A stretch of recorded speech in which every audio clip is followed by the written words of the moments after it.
I lost my memory, remembering everyone except him. He looked helpless and said, Nacy, whether you've truly forgotten or are pretending, I'll only ever see you as a sister. I nodded, secretly thrilled. A new brother meant an extra read envelope during holidays. For those envelopes every time I saw Ethan, I sweetly called brother. Later he broke down in tears before me. Please stop calling me brother, and don't date anyone else. The unlucky choke on cold water. Me? I tripped on flat ground at school, fell, and lost my memory. My amnesia was odd, it erased just one person. Ethan. Clara rushed to me with gossip. Ethan grabbed movie tickets and left. Something's fishy. Let's tail him. 3 question marks popped up on my bandaged forehead. Who's Ethan? Why follow him? Did that phone make you dumb? Ethan is my brother. I was still clueless, so what? Why tail him? Is he your dad's secret kid or something? Clara froze at my question. What the heck? You really got dumber from that fall. Then she spilled a story about a resilient girl who fell in love at first sight, never gave up, and bravely chased her crush. Fine, it was about a girl obsessed with her crush, tailing him relentlessly. She confessed countless times, only to hear I see you as a sister. No way. Hey, stunning, breathtaking beauty like me can't win your brother? Clara gave me a look that screamed, never seen someone so shamelessly conceited. I backed off, coughing to hide my embarrassment. Alright, let's see who this fairy Ethan has found. And maybe figure out how gorgeous Ethan is to have enchanted a dazzling girl like me, leaving me so smitten. I put on a cap, sneaking out past my parents. At the theater entrance, Clara and I exchanged glances. What movie's he watching? No clue. What do you know? So, we played the waiting game outside the theater. Before spotting Ethan, we ran into Tom, Ethan's class president. Waiting for Ethan, HES back there. Clara leaned in whispering, did you see him with a date? Date? Nah, we're watching My Country and I for extra credit today. After Tom left, I sighed. Clara, you're so unreliable. I kinda got why a fairy like me failed to charm Ethan. I quietly opened WeChat, renaming Clara's contact. Clara, the ultimate pig teammate. Clara, Nacy, what are you doing here? Bro, I looked up, eager to see the man himself. Leather jacket, tight pants, loafers, the playboy trifecta. I went silent. My old taste was questionable. Someone tapped my shoulder. Nacy, what were you staring at? I turned to see a handsome guy with single-minus eyelid eyes, totally my type. Relieved, I tested Ethan. The handsome guy frowned. Don't recognize me. Clara helpfully explained. Nacy fell and lost her memory. She only forgot you. A breeze blew my cap off. Clara ran to grab it. I stood awkwardly, gauze on my forehead. Ethan stared at my forehead unapologetically. You really fell? I nodded blankly. Yeah. Lost your memory and forgot only me? Yup. He didn't rest at home and came here instead. His piercing eyes made me swallow. It was stuffy at home. I needed fresh air. Ethan snorted. Fresh air this far out? Nacy, real or fake amnesia? I'll only see you as a sister, he said, exasperated.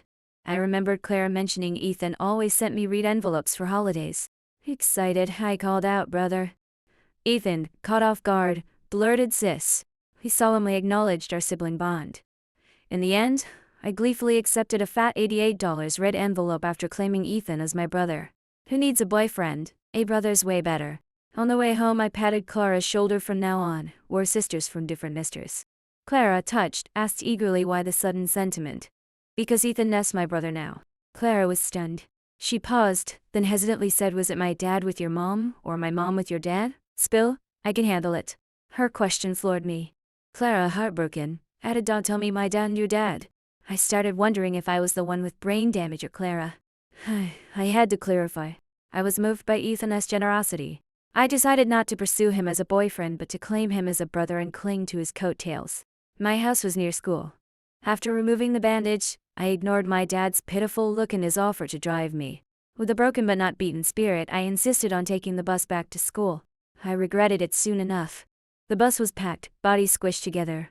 I gripped the handrail, my heart aching. The driver braked suddenly, and I lurched forward. I crashed into a guy. His solid muscles left my head spinning. I straightened, apologizing profusely. Your hand, he stifled a laugh, pointing. I looked down. With primal strength, it yanked the bus handrail clean off. The ticket collector, miss, $50 for one, $100 for a pair. After getting off, the guy followed. He asked for my WeChat. Fancy excuse if a fight broke out, he wanted me on his side. Me? Since we were at the same university, to shut him up, I added him. Liam. Nacy. Back at the dorm, Clara asked why it took so long. I waved it off, saw an old lady crossing the street, so I helped out. Clara, easily convinced, didn't suspect a thing. She even praised me as a model youth nurtured by the party. I coughed guilty. Clara reminded me Ethan's birthday is in a week. Let's pick a gift soon. Of course, for our brother's birthday, we gotta choose carefully. Clara shot me a disdainful look. My other roommates returned from picking up packages, saying Ethan was downstairs, calling for us. Ethan, in a white shirt, stood under a tree, holding two huge snack bags. He handed us each one. Clara grinned, bro, you're the best. I mimicked, brother, you're the best. Ethan turned, eyeing us with mock disdain. Look at you two, no ambition. I said earnestly, I mean it. Me too. I swear if a professor asked for an essay now, you'd write, on why brother Ethan is the best. Idling at home, I forgot the midterm was 4 days away.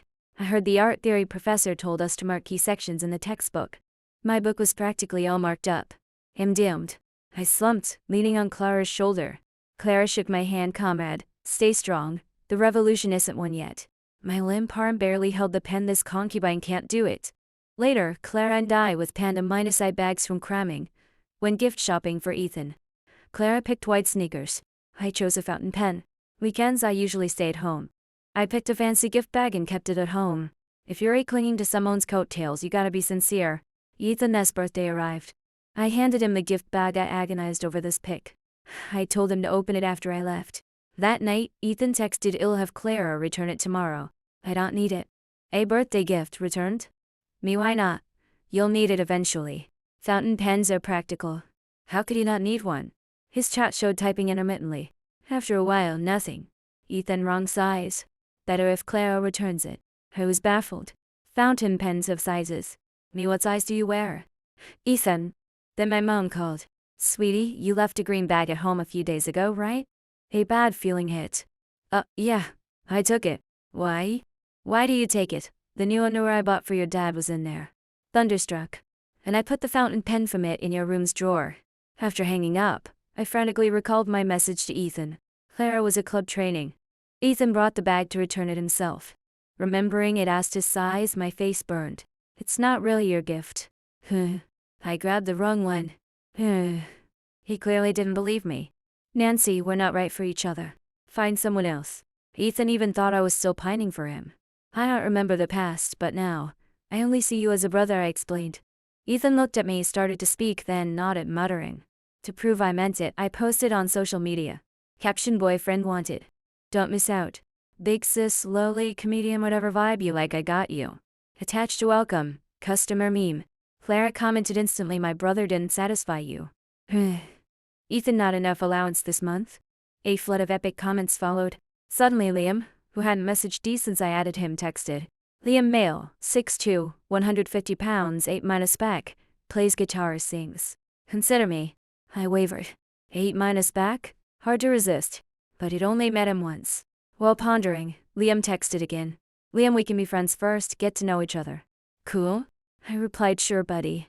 Liam pulled me into his badminton club, saying playing together builds bonds.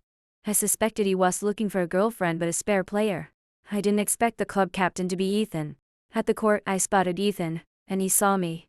Hey Chidi just finished playing, sweat dripping from his forehead, casually wiping it with a towel. He walked straight toward me. Didn't you lose your memory? How do you know I was here? I held a water bottle lid, promised Liam. Ethan snatched it. Before I could protest, he opened it. I explained to him, not here for you. My friend's here. He invited me. Ethan was about to say something when Liam jogged over. Nacy, you made it. I smiled, nodding. Where's my water? I spread my hands, forgot. I introduced them. This is my friend. This is my brother. Liam grinned. Didn't know the captain was your brother. Ethan took a swig from the bottle, saying coldly, not her real brother. Liam froze. I headed closer than a real brother. Ethan stepped forward to take a call. Find me later to fill out the form. Liam handed me a racket, inviting me to play. Last time I played badminton was middle school. But with a go-all-out mindset, I smirked. Watch me crush you.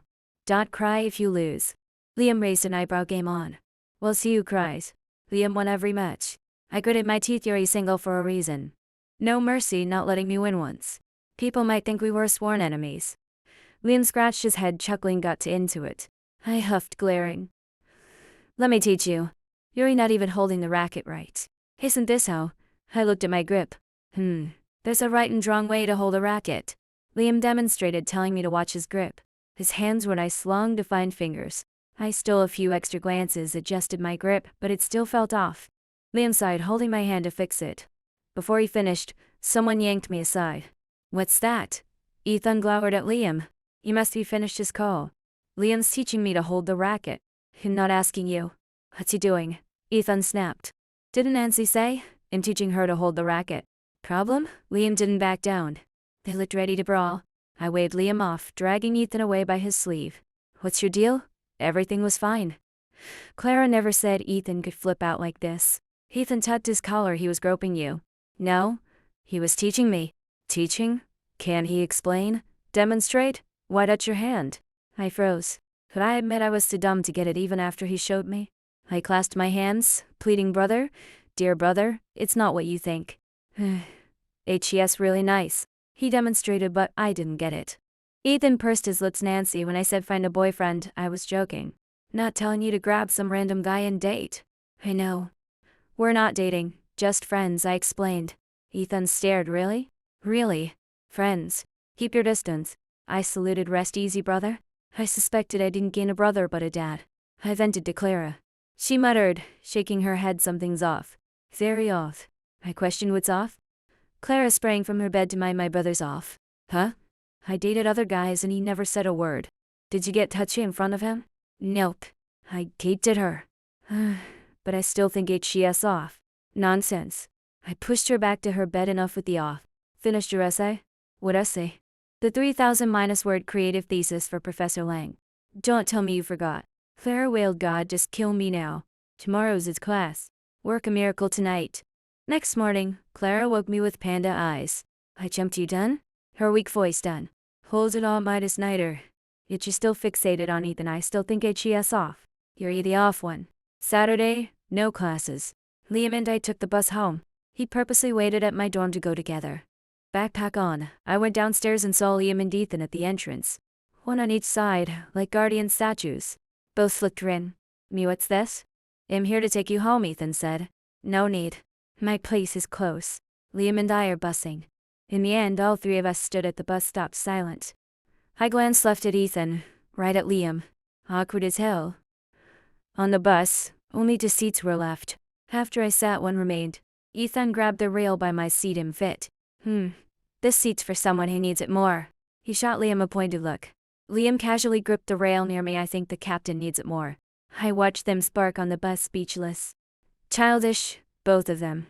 An I boarded, promptly plopping into the empty seat. Kids these days so respectful to elders. Liam got off first, saying, "Text me when you're home safe." Talk about bad luck. Stepping off the bus, I tripped over a pebble and fell. Ethan reached to steady me. Without his help, it'd have been fine. But his catch tangled my hair in his jacket zipper. We couldn't untangle it, so I kept the weird pose, heading home to cut it. In the elevator, I ran into Mrs. Thompson, my nosy neighbor. "This your boyfriend, Nacy?" I held my hair, explaining, No, my brother." In my excitement, I yanked my hair, wincing. Ethan held my head, pressing it to his chest. "Quiet." I clarified to Mrs. Thompson, "My hair is caught in his zipper." Mrs. Thompson, the building's gossip queen, needed the truth, or shed spread who knows what. As Ethan and I entered my house, Dad saw us and leapt from his chair. Ethan politely greeted him. "Greet what?" "Nacy, you two, separate now," Dad fumed. I sighed. "We can't." "Dad, get scissors." Dad slammed the table. "What? You're threatening me with death?" Where was his mind going? I groaned, my hair stuck in his zipper. "Get scissors to cut it." Dad snapped out of it, fetching scissors. Once freed, I sighed in relief. I looked up and saw Ethan's flushed face. "Why, Ray, you blushing?" "Am I?"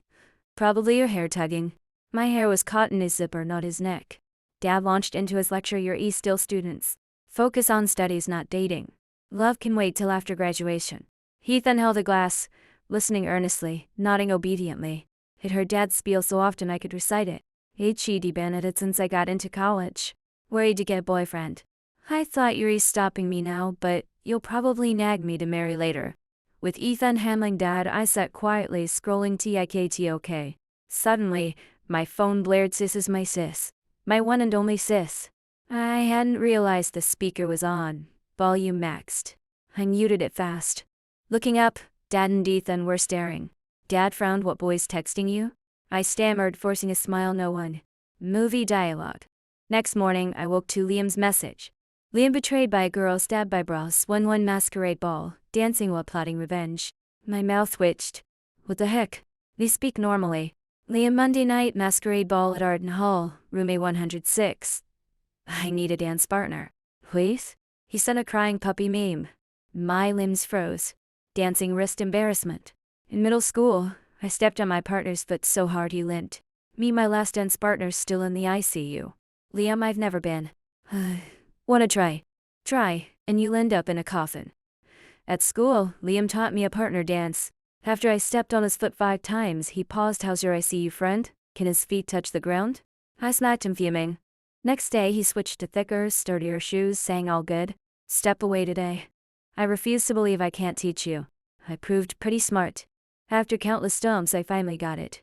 Clara said Ethan has been swamped with off-minus campus office work. I realized I hadn't seen him in ages.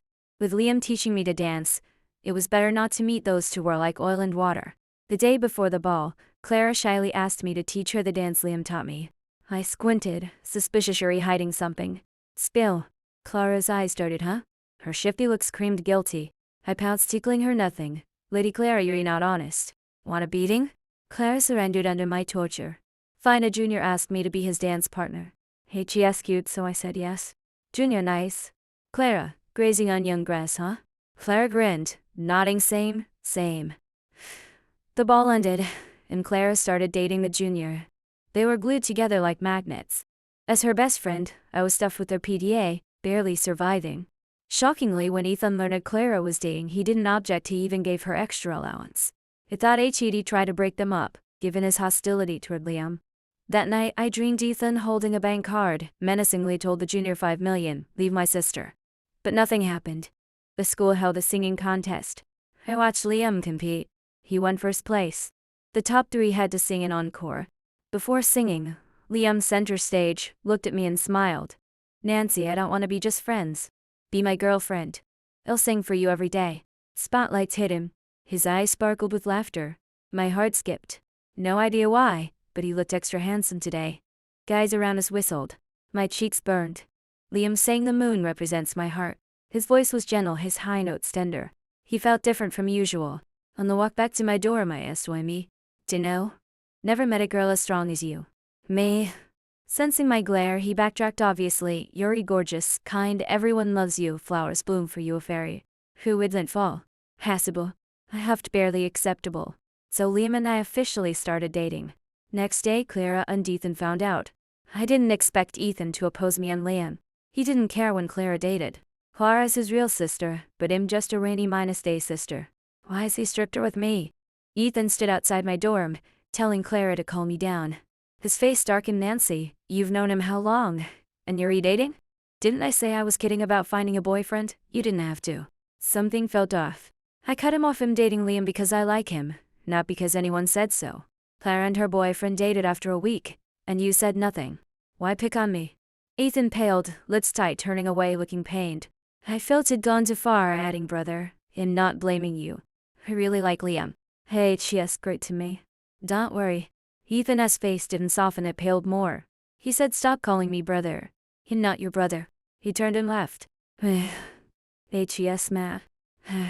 It was too harsh. I'll apologize later. Clara, hearing this, gasped, oh no. Don't tell me he likes you. I waved it off. No way. He just doesn't like Liam, so he doesn't want us together. Clara blinked. Really? Definitely. They almost fought the first time they met. I stuck to my theory. Clara nodded, agreeing. Guess I overthought. Summer break, Dad, since I was free, I should get my driver's license. He bragged endlessly about passing his test, always so proud. I thumped my chest. Easy. Got hands, will pass. When Liam heard, he said he was planning to test too. We enrolled at the same driving school, same instructor. First was the written test. I studied a few days, felt ready, and went for it. I didn't expect to queue so early. The test center was far, so I didn't bother the instructor to pick me up. At dawn, half-minus asleep, I squinted under a street lamp near my house, waiting for Liam. Before I warmed up, he arrived on a pink electric scooter, grinning from afar. Pearly whites gleamed in the morning light. He stopped, draping his jacket over me. Knew you would wear one. Mornings are chilly, so I brought it. I tugged the jacket, signaling him to lean down. When he did, I pecked his cheek reward. Liam froze, his pale face flushing. Flustered, he put a helmet on me, then himself. His goofy look made me laugh. So dorky. On the ride, we chatted. Wind in helmets muffled his voice, so I shouted louder. I can't hear. He yelled nothing. The test center was close. Liam got us there in 10 minutes. In mine, I pestered him about what HUD said. He blushed, refusing to spill. I clung to his arm, whining, "Brother Liam, tell me. You want me sleepless tonight? A woman's charm works wonders." "It's true," he whispered. I asked if passing the first test gets a reward. "Yes, a hug from your girlfriend." He looked disappointed. "What, you don't like it?" "I do. But can I get more hugs?" His eager eyes locked on me. "Of course. Hug as long as you want." Liam tested first. When I finished, he was outside holding my bag waiting. I pretended to fail, head down, moping toward him. Liam ruffled my hair. "No biggie. You can retake it. Don't be sad." I hugged his waist, grinning slyly. "Gotcha. You're so gullible. Him too smart to fail. Little liar." Liam smiled, flicking my forehead. I passed the written test but flunked the second practical. First day of driving, the instructor's brows knitted, sighing endlessly. "Grip the wheel steady. Don't swerve left then right. This car runs on gas, not booze." "Parking? What's that?" "You try to drive me into a cornfield to steal corn?" I took a deep breath. "Teacher, I'm nervous."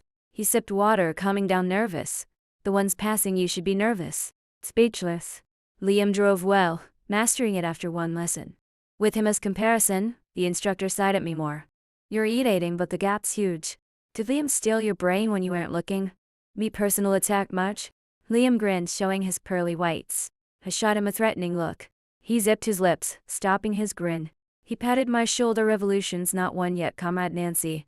Keep going." First day of driving, I collapsed at home. I blamed Dad for making me learn. His face said, "You'll never pass, not my fault. Didn't expect a simple test to stump you." Fine, mutual suffering. I snitched to Mom about Dad's secret stash. Dad gritted his teeth. "This year's wind cuts through my coat." Later, Dad told Mom it ruined her favorite lipstick. In the end, we both lost.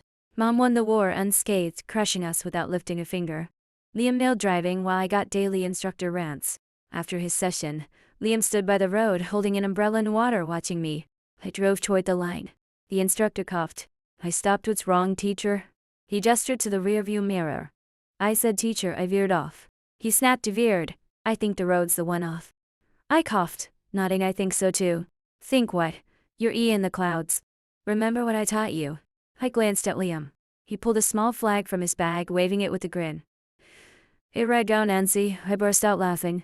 The instructor groaned. "Stop looking. Your boyfriend's not running off. Keep practicing. My wife's waiting for dinner." The practical was smooth, but who passes on the first try? I went home, scarfing 3 bowls of rice. Dad didn't get enough. He sulkily ate 2 buns. The third test got a new instructor. The second test's instructor patted the new one's shoulder. "Good luck." He taught Liam first. Liam breezed through a lap. The instructor was chill. "I'll tell you both. Sucking at test 2 doesn't mean you'll suck at test 3. His words spoke my heart. I nodded vigorously. I had to pass test 3. My turn came, and the instructor realized his mistake. "I take it back. That doesn't apply to you." "Teacher, do you know how much your words hurt my fragile soul?" I got better. Then he said, "Aren't you scared?" I puffed my chest. "Nope." He replied, "I am. Driving that fast, you trying to die with me?" Oops. Got carried away. I slowed down. He taught emergency stops and starts. Halfway, I wanted to practice and braked. He said, "What now? Some invisible for stopping you?" The force of learning. At a red light I waited. Too nervous to move at green. It turned red again. Instructor, "Not going on red or green." "No color you like?" "Honestly, no." Liam, in the back, cowed and held his laugh. My glorious image shattered. Maybe my effort touched the heavens. I passed test 3. After the 4th written test, Liam and I got our licenses. I excitedly told both instructors. Test as instructor Nacy, frame met license as a keepsake. Test 3's few. Thought you'd test till the center closed. Human words? Heartbroken, I told Liam about their cruel words. Liam grinned. "Makes sense." I glared, fuming. He switched gears, hugging me. "How dare they talk about our Nacy?" Summer break, I heard Ethan didn't go home, locking himself in the office for projects. I passed by his office road a few times picking up stuff but never saw him. Claire griped that Ethan was busier than the president. She couldn't find him either. After the semester started, I saw Ethan at the badminton club's party. He sat far from Liam and me, not saying a word. I sighed. HES still mad from last time. Someone suggested truth or dare. Ethan's luck sucked. By round 2 he drew the smallest card. Captain, truth or dare? Ethan toyed with the card expressionless truth. Anyone here you like? He paused, silent for 2 seconds, then looked at me calmly. Yes. Liam gripped my hand tighter. Some guy snickered, eyeing Vicky, the senior next to me. Vicky lowered her head, smiling shyly. I exhaled, nearly thinking Clara was right about Ethan liking me. That's more like it. Vicky as a senior and Ethan S. year, gorgeous and well-liked. They knew each other before. It's no surprise HED like her. Liam's luck wasn't great either. His turn came. To liven things up, he chose dare. The guy smirked easy. Pick someone here and kiss them. Before I reacted, I felt soft lips, gone in a flash. Realizing what happened, my face burned. I pinched Liam, fuming. He chuckled, whispering, "What's wrong, girlfriend? Want me to kiss someone else?" Shameless. I was about to pinch again when a glass shattered. I looked up. Ethan, lips tight, said sorry, slipped. Soon after, he slipped and broke another. I thought breaking a pair so the first glass isn't lonely? Clara analyzed Ethan's recent oddities. Maybe HES jealous. I've got a boyfriend, you've got one, and HES alone, so HES bitter. Solid logic. I nodded. What do we do? Find him a girlfriend? Clara sighed. HES straight as an arrow. Where do we find someone he likes? Vicky. He likes Vicky. Really? Like 90% sure. We hatched a pursuit plan for Ethan. Weekend. I went home. After dinner, Clara called. Yo, my brother doesn't like Vicky. I told him it'd help him chase her today. He frowned and asked where I got that nonsense. What? But at the club party it was obvious. From his look today, I'm sure he doesn't like her. I racked my brain. Everyone, including Ethan's expression, pointed to Vicky. Why doesn't he like her now? Did he fall for someone else in a few days? Ethan came to me, face dark, who said I like Vicky. I don't. I nodded like a bobbled. Got it. My mistake. I just wanted to help him escape singlehood. If I really liked her, you'd help me chase her? Ethan leaned down, lips tight, staring. I said, of course. You're really like my real brother. Your business is mine. Ethan's face darkened, stepping closer. What if I like you? Would you dump Liam and date me? My mind blanked, frozen in place. Stop joking. What if I'm not? Ethan took another step. I pushed him. Clara said I chased you forever before I lost my memory. You didn't like me. Liking me now is just an illusion. Pain filled Ethan's eyes. Liking you now isn't an illusion. Not liking you before was. I was silent, then said, brother. Ethan, losing it, covered his face, choking. Don't call me brother. Don't date him. Give me a chance. He'll do anything. No, Liam's great to me, and I really like him. After that, I rarely saw Ethan. He graduated, and I heard no news of him. Liam spoiled me like a princess, never fighting. We bickered sometimes, but HED apologized and coaxed me quickly. When Clara and I graduated, she and her junior broke up. One wanted to go south, the other to stay north. Graduation day, I asked Liam which city you headed to. He hugged me, nuzzling my forehead. Where you go, I follow. I looked into his eyes. Any place you want? Where you are. That's where I went most. Soon after, we moved to the same city to build our lives. Every morning, HED cook a perfect breakfast, whispering to wake me. On days off, we traveled together. Years later, we saved enough to buy a seaside house, blooming with spring flowers, just ours. After meeting both families, we set a wedding date. Clara was my bridesmaid. At the wedding, Clara relayed Ethan's message. He asked me to wish you a happy wedding. In my wedding dress, I walked down the aisle to the man I loved most. Do you take Liam as your husband to sign this pact? In sickness or health, for any reason, will you love, care for, respect, accept, and stay faithful to him until your hair turns gray? I do. I found my spring, a spring that lights my heart. My gentle, brave boy, I'll always be moved by you. The next story. My roommate told me to flirt with her brother. I did, and he was pretty chatty. So you never liked me, and she told you to trick me? At that moment his face was darker than the bottom of a pot. I lowered my head. I'm sorry. Get lost. His eyes were red. I couldn't bear it, but I was more afraid of him beating me up. So I grabbed my bag and bolted. I vaguely heard the sound of a cup shattering behind me. I told you to get lost. And you actually did, you liar. An illusion. It must be an illusion. Don't forget to subscribe to catch the rest of this story in next video.